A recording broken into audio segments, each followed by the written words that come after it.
मिल रही है, क्या कहेंगे जयराम जी? देखिए, मैंने शुरू में ही कहा था, हालांकि हमें आलोचना का सामना भी करना पड़ा था मैया सम्मान योजना पर जो हमने टिप्पणी किया था, लेकिन मैंने कहा था कि ये क्षणिक है, ये क्षण भर के लिए, ये एक लंबे समय तक कारगर साबित नहीं होगी और फलस्वरूप सामने होता हुआ दिख रहा है। नमस्कार, जोहार, जय झारखंड। तो साथियों, स्वागत है आप सभी का एक और न्यू वीडियो में। और आप लोग देख सकते हो यहाँ पर जयराम महतो ने अपनी न्यू स्कॉर्पियो और साथ में ये 1947 का स्पेशल नंबर प्लेट के साथ साथ अपनी फोटो पोस्ट की ट्विटर हैंडल पर, जहाँ पर जयराम महतो ने ये फोटो डाली। उसके बाद जयराम महतो विवादों में पड़ गए, लोग उन्हें ट्रोल करने लगे।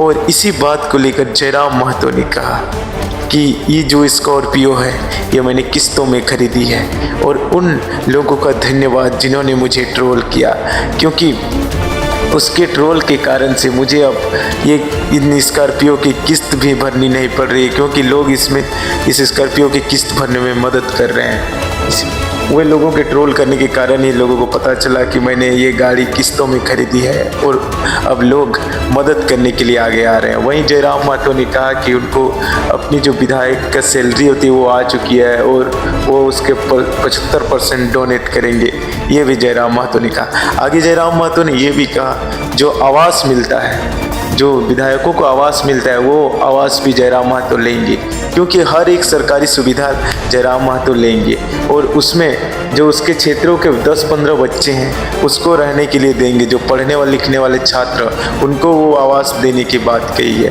क्योंकि जयराम महतो ने आगे ये भी कहा, अगर मैं नहीं लेता हूँ तो कोई और वीआईपी आदमी ले लेगा मेरा आवास। इसीलिए जयराम महतो ने कहा कि हम वीआईपी आदमी को क्यों दें, हम ही लेंगे अपना आवास, और वो आवास उसके क्षेत्रों के जो छात्र होंगे उनको दे दिया करेंगे। जयराम महतो ने ऐसा कहा।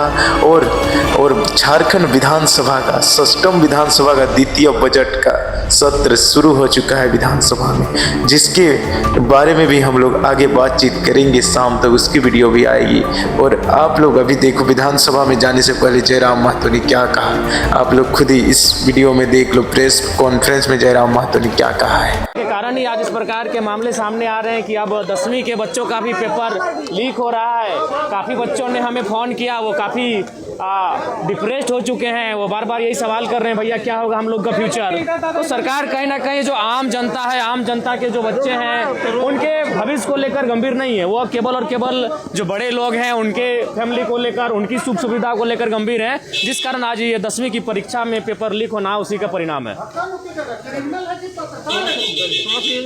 क्या कहेंगे आज से सत्र की शुरुआत है? जी, आशा तो यही करेंगे कि जिन वादों के साथ सरकार बनी है और जिन मुद्दों का आज इस राज्य की जनता बेसब्री से इंतजार कर रही है समाधान होने का, राज्य की जनता जिन विषयों को चाहती है कि इनके समाधान होने से हमारा बेहतर भविष्य हो सके, हम चाहेंगे कि बजट उस अनुकूल पारित हो। मैया सम्मान राशि नहीं मिल रही है, क्या कहेंगे जयराम जी? देखिए, मैंने शुरू में ही कहा था, हालांकि हमें आलोचना का सामना भी करना पड़ा था मैया सम्मान योजना पर जो हमने टिप्पणी किया था, लेकिन मैंने कहा था कि ये क्षणिक है, ये क्षण भर के लिए, ये एक लंबे समय तक कारगर साबित नहीं होगी और फलस्वरूप सामने होता हुआ दिख रहा है। जो रोजगार है या फिर जो सहायता राशि मिलनी थी, वो उसका क्या मुद्दा उठाएंगे आप सदन में? निसंदेह सदन लंबा है और कोई ऐसे मुद्दे नहीं है जो छूटेंगे। धन्यवाद।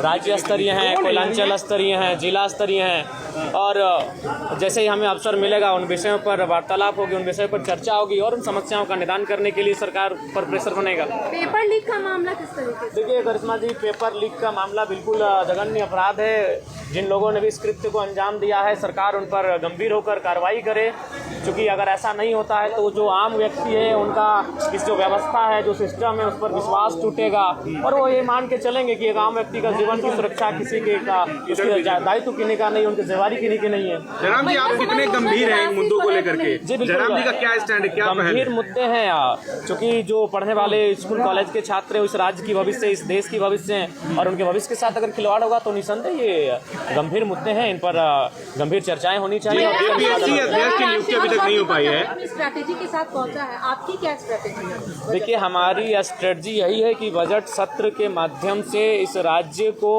एक ऐसा बजट मिले जिसकी राज्य कल्पना कर रहा है, जो हमारी जो वीर शहीद हैं उनके सपनों को साकार होता हुआ देख सके इस राज्य को, उस दिशा में इस राज्य का बजट पारित होना चाहिए। जयराम जी, जेपीएससी अध्यक्ष पद अब तक खाली है, अब तक क्यों नहीं सरकार को मिल पा रहा है?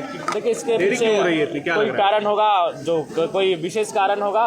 आशा करते हैं कि सदन जब चलेगा तो जेपीएससी अध्यक्ष की भरपाई की मांग उठेगी सदन में। लेकिन जो युवा वो कह रहे हैं कि जयराम जी अब इन मुद्दों पर बहुत सुस्त हो गए हैं। देखिए सुस्त का सवाल नहीं, हमारा घर धनबाद पड़ता है, आंदोलन रांची में होता है, इसीलिए देखिए आंदोलन में जब भी हुआ था रांची को हम लोग अपने रांची के साथियों के हवाले छोड़े कि यहाँ के आंदोलन को देखभाल करेंगे, उपस्थिति देंगे और उनको उनका सहयोग करेंगे।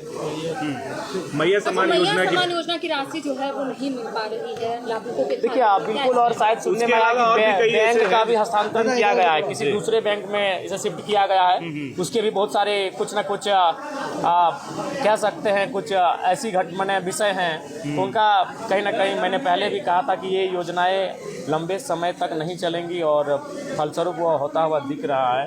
मैंने पहले भी इसका सजेशन दिया था। जयराम जी, फिर एक बार आप चर्चा में आ गए हैं। पिछला जब आप विशेष सत्र चल रहा था तो आपने मंच कहा था कि मैं टीए दिए नहीं लूंगा। मैंने ये कहा था, आप एक बार फिर आप कंट्रोवर्सी में आ गए हैं। अपने आलोचकों को क्या जवाब देंगे? आलोचकों के लिए आप टीए डीए के लिए स्कॉर्पियो ले हम लिए। फिर आ कह रहे हैं, हम नहीं, पहले मेरी बात सुनिए। हाँ बोलिए, बिल्कुल बोलिए। उस दिन भर मैया सम्मान योजना पे चर्चा हुआ था। जी जी। उसके बाद मैंने कहा कि आप लोग 2500 रुपए का इतना महिमा मंडन कर रहे हैं और आप लोग 2 लाख की सैलरी ले रहे हैं, लाख रुपए का टीए डीए ले रहे हैं और आप 2500 रुपया दे के महिमा मंडन कर रहे हैं, तो आप एक काम कीजिए, आप भी अपना जो जीवन है उसे सरल बनाइए आम जनता की तरह। तो मैंने ये कहा था, आज भी हम रिपीट कर रहे हैं इस बात को। जिस दिन इस पर पहल होगी उस पर पहला हस्ताक्षर जयराम महतो होगा। जिस दिन ये पहल होगी कि एक विधायक की सैलरी 3rd 4th ग्रेड के जो कर्मचारी हैं उनके समान होगी, 40,000, 50,000, 60,000, पहला हस्ताक्षर मेरा होगा। जिस दिन ये पहल होगी उसमें पहला समर्थन ही मेरा रहेगा। अच्छा, आप खाली पैर आए हैं, मैं देख रही हूँ आप खाली पैर आए हैं। हाँ, वचन है तो वचन को निभाना पड़ेगा, वचन है। ठीक है। गाड़ी खरीदने पर सवाल उठाए जा रहे हैं। देखिए मैंने फिर कहा मैं आवास भी लेने जा रहा हूँ, लेकिन मेरा तर्क जान लीजिए, मैं आवास भी लूँगा क्योंकि मैं किसी वीआईपी के भरोसे अपना सुख सुविधा क्यों छोड़ूंगा। मेरी राज्य की जनता गरीब है, लाचार है, बेबस है, यहाँ के छात्र प्रताड़ित है, परेशान है, तो जो सुविधा मुझे सरकार से मिलेगी मैं वो सुविधा लूँगा और उन्हें मैं रॉबिन हुड के तर्ज पर जनता को दूंगा।